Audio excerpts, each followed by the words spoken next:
विश्वामित्र का पूर्व चरित्र। मिथिला में भगवान श्रीराम से संवाद करते हुए राजपुरोहित शतानंद जी ने ऋषि विश्वामित्र के पूर्व जीवन का वर्णन किया। उन्होंने कहा कि हे राम, आप अत्यंत सौभाग्यशाली हैं जिन्हें विश्वामित्र जैसे महान गुरु प्राप्त हुए। ब्राह्मण बनने से पूर्व विश्वामित्र एक पराक्रमी और धर्मनिष्ठ क्षत्रिय राजा थे। वे प्रजापति के वंशज कुश, कुशनाभ और राजा गाधी के पुत्र थे। एक बार राजा विश्वामित्र अपनी विशाल सेना के साथ ऋषि वशिष्ठ के आश्रम पहुंचे। उस समय वशिष्ठ जी यज्ञ में लीन थे। यज्ञ पूर्ण होने पर उन्होंने राजा का अत्यंत आदर सत्कार किया और सेना सहित आश्रम में ठहरने का आग्रह किया। वशिष्ठ जी ने कामधेनु गौ के माध्यम से विश्वामित्र और उनकी सेना के लिए अद्भुत भोजन और सुविधाओं की व्यवस्था कर दी।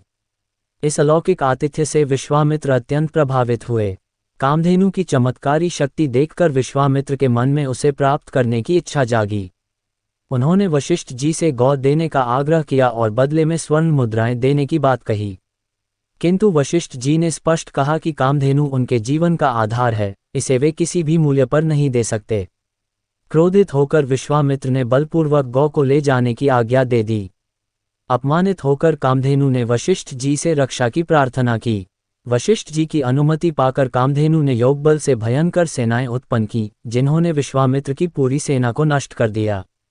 यहाँ तक कि विश्वामित्र के 100 पुत्रों में से केवल एक ही जीवित बचा। इस पराजय से दुखी होकर विश्वामित्र ने राज्य त्याग दिया और हिमालय में कठोर तपस्या की।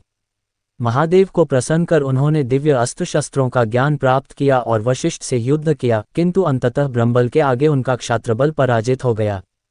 तब विश्वामित्र को बोध हुआ कि ब्रह्मबल ही सर्वश्रेष्ठ है। उन्होंने पुनः घोर तपस्या का मार्ग अपनाया।